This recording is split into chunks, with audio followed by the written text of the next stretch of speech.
Señal directa. Saludamos al teléfono con su colaboración de hoy a la doctora Ruth Padilla Muñoz. ¿Qué tal, doctora? Muy buenas tardes. Muy buenas tardes, con el gusto, como siempre, de estar con ustedes. Estimados amigos, hoy quiero hablarles de la resistencia y la normalización del miedo como efectos de la pandemia. En días pasados leí un artículo escrito por un colombiano en la revista del Consejo Mexicano de Ciencias Sociales que me impresionó por reflejar lo que muchos sentimos en estos días cuando la pandemia del SARS-CoV-2 está todavía muy lejos de terminar. David Roldán Alzate, estudiante colombiano, escribió en El miedo sin nación: después de vivir meses de noticias e incertidumbre por la pandemia y la multiplicidad de información sobre la violencia y las catástrofes tan cotidianas en la actualidad, y cito, normalicé la muerte. Como de costumbre hace un colombiano y un latinoamericano de forma inhumana, pero lamentable y real.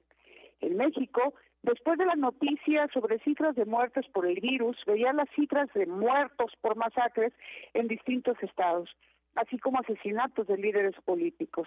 Me sumergí en la realidad del quédate en casa como si fuera una catástrofe alargada de la cual era partícipe, pero no me alarmaba, era normal. Hasta aquí la cita. Todo cambió cuando el virus afectó a sus padres y esa falsa lejanía de la realidad lo golpeó brutalmente, como lo ha hecho con muchos de nosotros al enfermar o perder seres queridos, el trabajo o mínimamente la posibilidad de la convivencia, y entonces se nos instala el miedo en el cuerpo. A pesar de ello y bajo la promesa de que la vacuna nos salvará, insistimos en la negación a pesar del miedo y pretendemos regresar a una falsa cotidianeidad que ya no existe. Abandonamos el cubreboca, nos reunimos y nos abrazamos para ver si así nos abandona el miedo que tenemos pegado en la piel y en el alma. Hay que recordar que si bien México tuvo una ventaja con respecto a otros países de aproximadamente un mes antes de la aparición de casos con el virus, tiempo que nos permitió conocer la situación de China y después de Europa con el avance de la enfermedad, sus complicaciones y consecuencias en términos de salud, esto no fue suficiente para tomar las medidas precautorias y evitar el trágico desenlace que hoy vivimos con más de 232,000 defunciones acumuladas a lo largo de 16 meses, según la cifra oficial, y que seguramente son muchas más. La incredulidad fue lo primero que permeó en el ambiente, distintas versiones sobre la manipulación del virus, historias con distintas voces políticas, científicas y artísticas se sumaron a la versión de la manipulación, acompañada de la resistencia a creer que un virus podría cambiar la realidad, situación impensable en pleno siglo XXI. Para quienes han vivido en carne propia la enfermedad o han sufrido el dolor de perder un familiar o amigo, el asumir los protocolos sanitarios se convirtió en parte de la normalidad, mientras que para otro sector de la población nada ha cambiado. Esta ambigüedad social entre lo real y la ficción que construimos ha acarreado un desgaste emocional para la convivencia, la comunicación y la armonía, incluso dentro de una misma familia. Entre el obligado aislamiento inicial y el desarrollo de las primeras vacunas, hemos vivido la crisis humanitaria en distintos países, la saturación de hospitales, las restricciones económicas que llevaron a empobrecer a millones de familias. Las vacunas se convirtieron en una esperanza, un alivio, a pesar de las dudas que todavía se tienen sobre su verdadera eficacia, particularmente ante el surgimiento de nuevas variantes.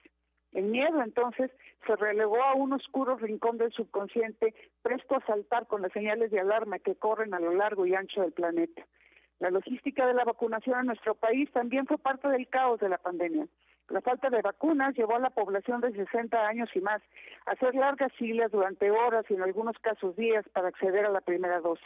Por fin, la política federal cambió para incluir a las instituciones educativas en el Plan Nacional de Vacunación, con el propósito de abrir más espacios de atención y agilizar la aplicación. Sin embargo, el número de personas vacunadas es alarmantemente bajo. Estamos viviendo de nuevo el incremento de contagios, ahora en la población más joven que aún no está vacunada. El peligro sigue ahí, firme y ominoso, pese a nuestro denodado esfuerzo de ignorarlo. Es vital que volvamos a los protocolos rigurosos de prevención para evitar un rebrote de la enfermedad que nos arranque la ilusión de libertad que empezó a brotar con la vacunación. No bajemos la guardia, usemos el cubreboca y el protector facial, lavemos nuestras manos, limpiemos las superficies y por favor recordemos que cuidarnos es nuestra obligación y responsabilidad. De acuerdo a las palabras de Stephen Hawking, cuando las expectativas de uno se reducen a cero, uno aprecia realmente todo lo que tiene. Valoremos nuestra salud y la de aquellos a quienes amamos. Hasta la próxima semana. Hasta la próxima semana, doctora. Muchas gracias. Muy amable. Es Ruth Padilla Muñoz. Bueno,